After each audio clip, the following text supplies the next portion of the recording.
Welcome to the Cyber Risk Management Podcast. Our mission is to help executives become better cyber risk managers. We are your hosts. I'm Kip Boyle, CEO of Cyber Risk Opportunities. And I'm Jake Bernstein, Cybersecurity Counsel at the law firm of Newman DuWors. And this is the show where we help you become a better cyber risk manager. The show is sponsored by Cyber Risk Opportunities and Newman DuWors LLP. If you have questions about your cybersecurity related legal responsibilities, and if you want to manage your cyber risks just as thoughtfully as you manage risks in other areas of your business, such as sales, accounts receivable, and order fulfillment, then you should become a member of our Cyber Risk Managed program, which you can do for a fraction of the cost of hiring a single cybersecurity expert. You can find out more by visiting us at cyberriskopportunities.com and newmanlaw.com. So, Jake, what are we going to talk about today?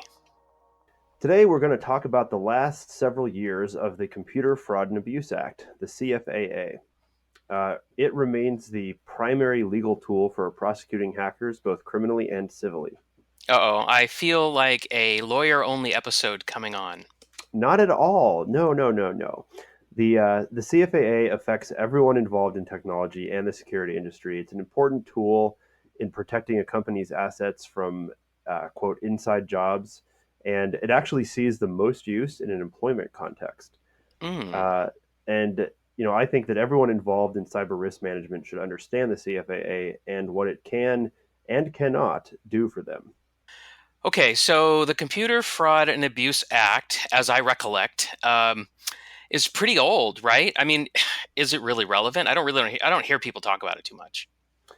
Well, it is pretty old. It was passed in 1984, which is not a coincidence. In fact, did you know that it's 1 year after the premiere of War Games? And yes, I'm talking about the 1983 classic Matthew Broderick movie. And that movie was actually discussed in the congressional record for the CFAA. There's an apocryphal story about President Reagan watching that movie and being very disturbed by it, and then going on to call up members of Congress to have them do something about it. I wonder how true that is. It sounds like it might have been. It could be. I mean, I can tell you what is true, which is that there was a fear that computer crime would go unpunished, and so that's where the CFAA came from. Okay. Well, fun little fact. So we've talked in the past about a notorious wanted cybercriminal named Bogachev, who has a $3 million reward on his head from the FBI. And he was born in 1983.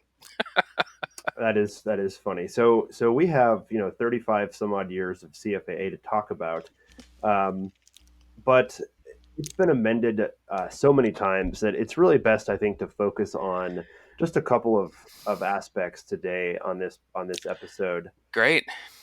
And I think that one of the interesting questions about the CFAA has to do with the question of immunity for hardware and software industry. There are some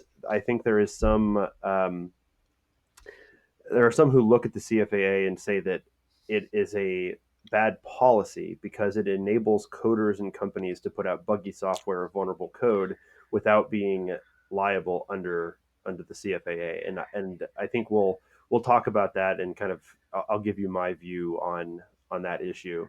Good. And then second is much more I think relevant for today's cyber risk managers. And the question is, what does the CFAA do today for our audience, for cyber risk managers, for in-house counsel, vice presidents, et cetera? That's great. Because, that's kind of our focus here on the podcast, is trying to help cyber risk managers thrive in this day and age where they're on their own for the most part. And so the fact that there's a law that could help them, I think, is fantastic. So this is a great focus. And I'm really curious about both of these issues, but let's start with the immunity issue, because that I do hear people talking about that, although they don't reference CFAA so much when they do, but they just kind of say, like, isn't it time to stop giving software developers a free pass on releasing what amounts to a defective product? Right. So here's what the CFAA says. It says no action may be brought under this subsection for the negligent design or manufacture of computer hardware, computer software, or firmware. And what that, first of all, that's very specific. It's not a broad grant of immunity across all of law. It I sure have sounds like it to a layperson. well, so the key phrase here is no action may be brought under this subsection, right? The CFAA is just one. It's actually primarily a criminal law. It has a civil action component, but it's not a product liability statute. Mm, And what we're looking for is generally uh, the product liability and consumer protection type law, and there's really no reason to expect that the CFAA is meant to uh, kind of take over for product liability. huh. Well, that's interesting. So there certainly seems to be a lot of confusion around this topic because it's, again, the popular conversation that I hear is, is people are interpreting it that way. That's like, hey, this thing's given people, the chance to uh, duck their responsibilities for putting out a quality product. So let's talk about that real fast, because what would it mean to allow? First of all, you would never want companies or coders to be criminally liable. That's just not what the criminal law is for. And in fact, the section that the section we just talked about is actually specific to the civil action component. So it's still civil liability. And the civil liability under the Computer Fraud and Abuse Act is pretty far reaching. Hmm. Um, so from a policy standpoint, if you hold coders and companies liable, what is the first of all, what's the standard of care? What even Hmm. is negligent software coding? And there's I believe I've heard it said multiple times that it has been mathematically proven that writing perfect code is impossible. Mm. And I'm not even sure that perfect code has a meaning, because there's so many different ways to express Yeah. Well, yourself okay, in so code. just to be like the devil's advocate here, this is fun. So when I first graduated from college, I learned how to do software development, and I went to a couple of software development conferences. And this is when I was in the Air Force. So these were DoD oriented forums, and I remember there was a big conversation about writing good code, and how could we write better code. And one of the models of good code that was held up as an example is all of the space flight software that's been developed by NASA to support all of this manned space flight, right? And so it was interesting that when you've got a human safety issue, right? We're going to put astronauts on the top of a giant Roman candle and light it off. That software better be dang good. Yeah, and I think that when software was all handwritten um, by small groups, it was easier to have, quote, better code. And I think as computing became ubiquitous, and you know Microsoft fulfilled that dream of a desktop on every desk, um, the calculus changed. The vast majority of code written does not affect human life Hmm. in the least. In fact, um, it, at worst, it's an inconvenience, or I should say, at best, it's a minor inconvenience. At worst, it can crash Yeah. your computer, it can cause data loss. There are things that can happen, but it's generally not about human life. And I think that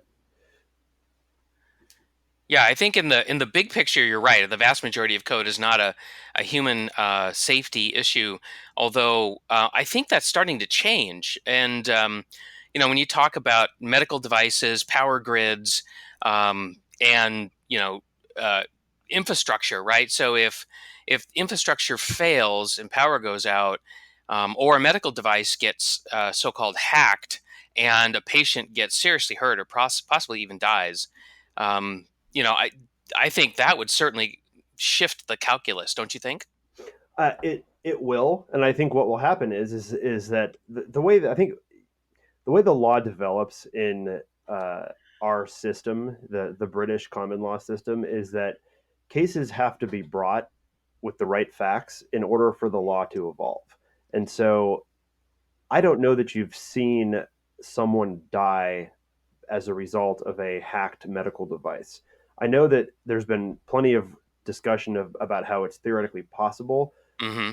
but I can't think of an incident that I know of No, that I don't think it's happened yet. I'm not aware it's of of happened. a case either, but I have spent a good amount of time following developments in medical devices, and there's a lot of attention being put on the hackability of medical devices like implantable defibrillators is one. And wasn't it?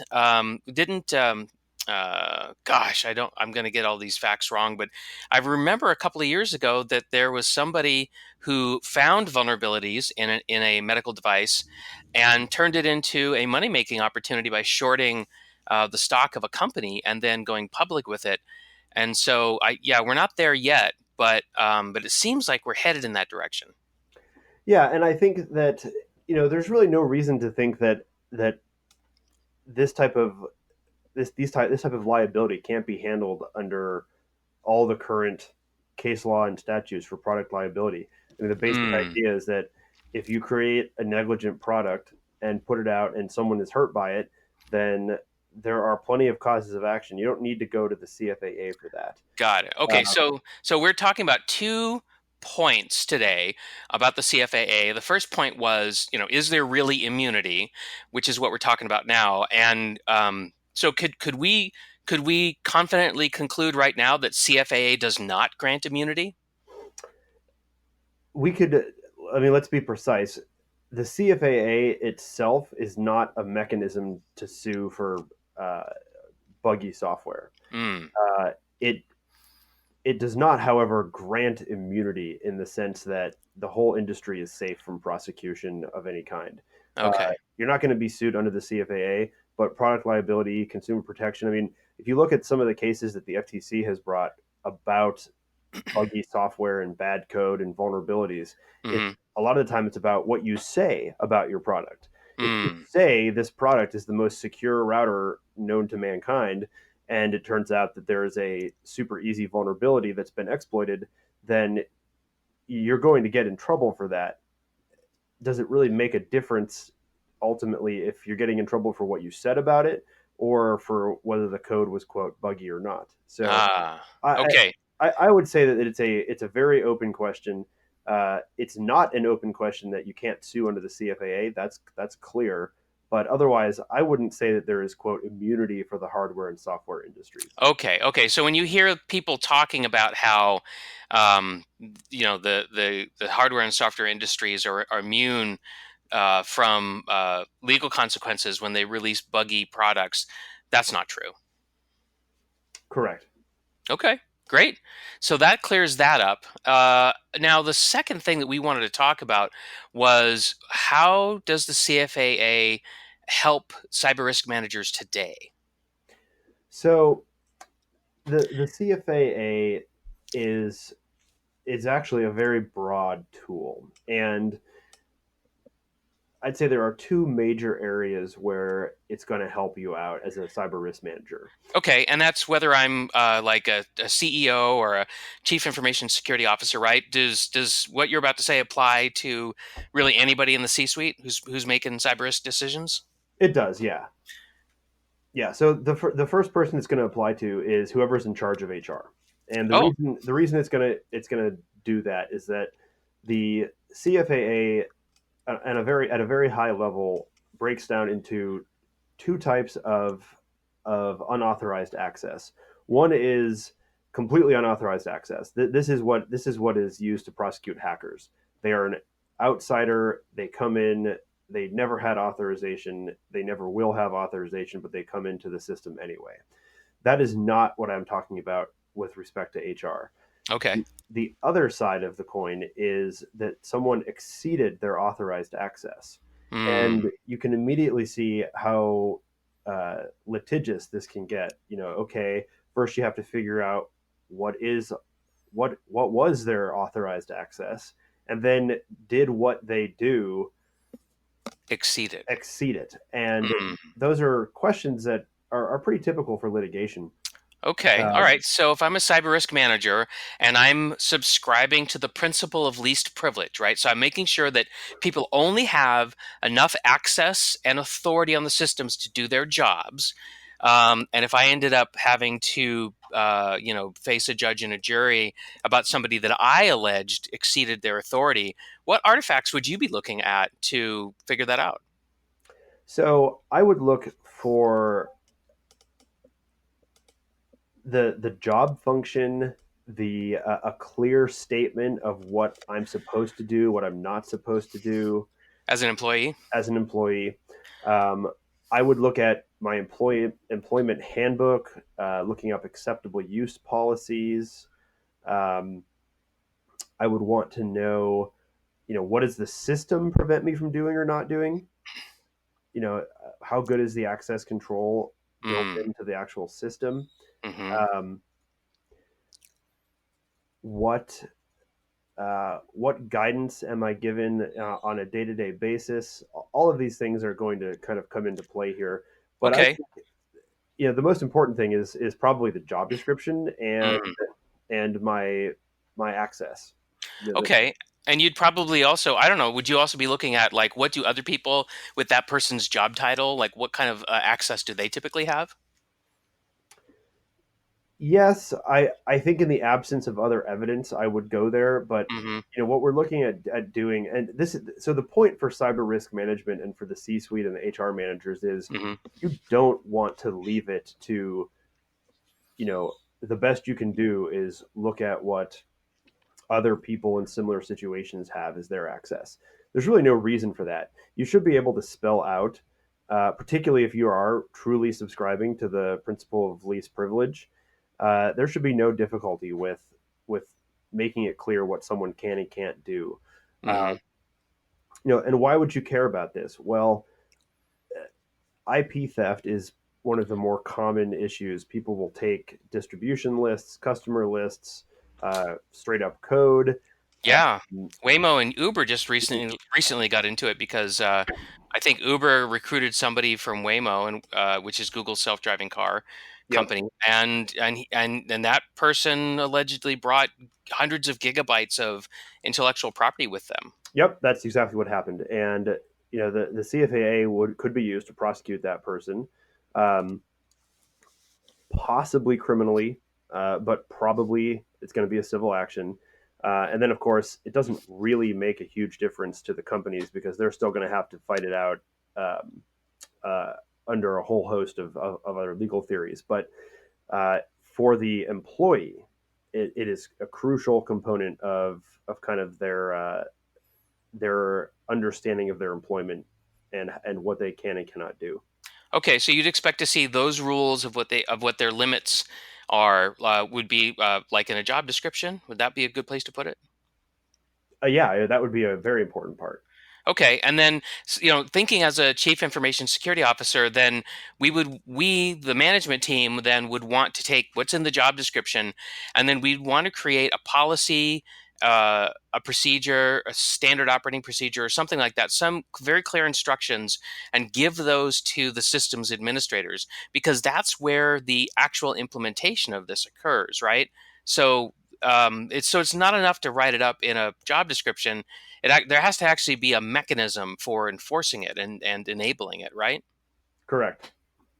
And that mechanism is the CFAA. That's kind of what we're going for here. Is that's what tells you this is illegal, and the the mechanism.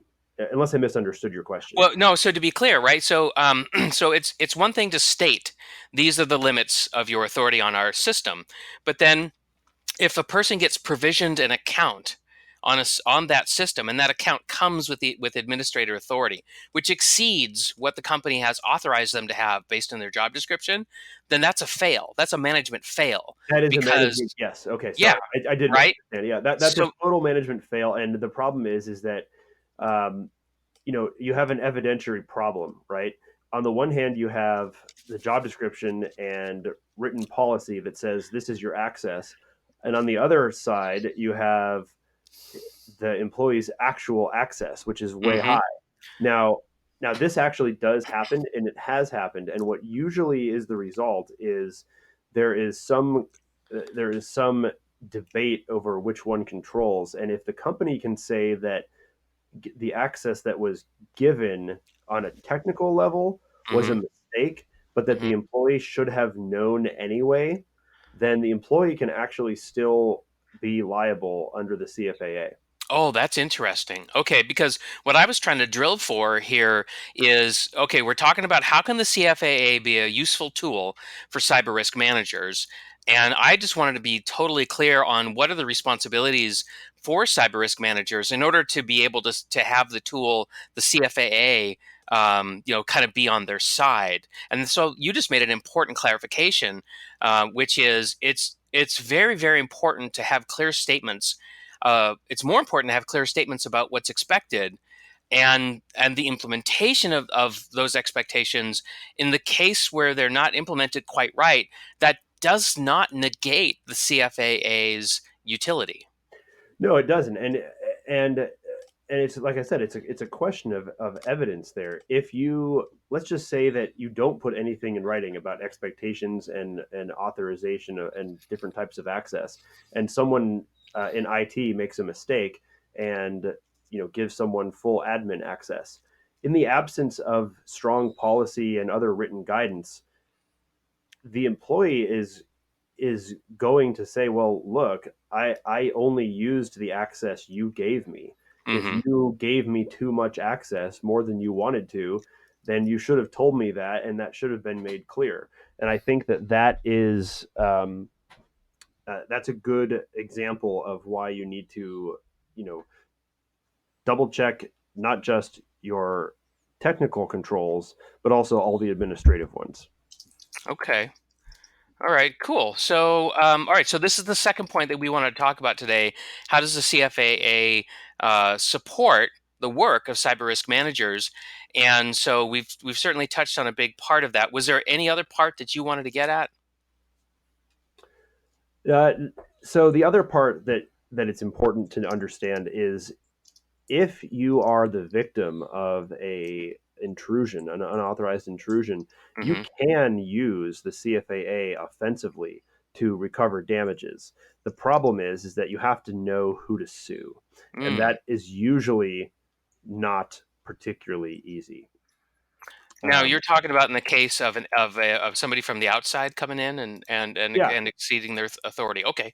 well, I mean, or if you've simply been if you've been hacked, hmm then you can sue the attacker hmm if you can find them.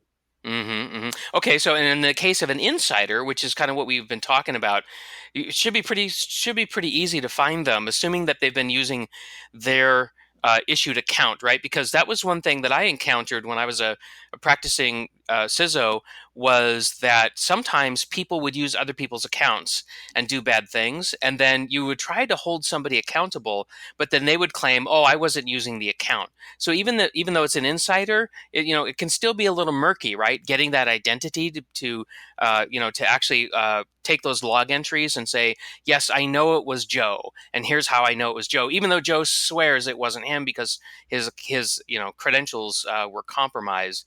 But in Right. the case of an outside attacker, it becomes even harder. It does. Absolutely.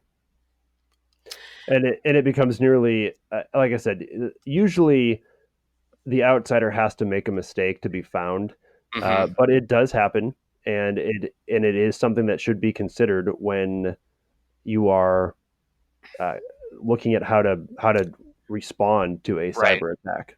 Right. Well, let's take just a moment to talk about one aspect of this I think is important. I was recently interviewed in a news article, and the reporter was trying to focus on what do companies have to do downstream from a cyber attack to protect their evidence.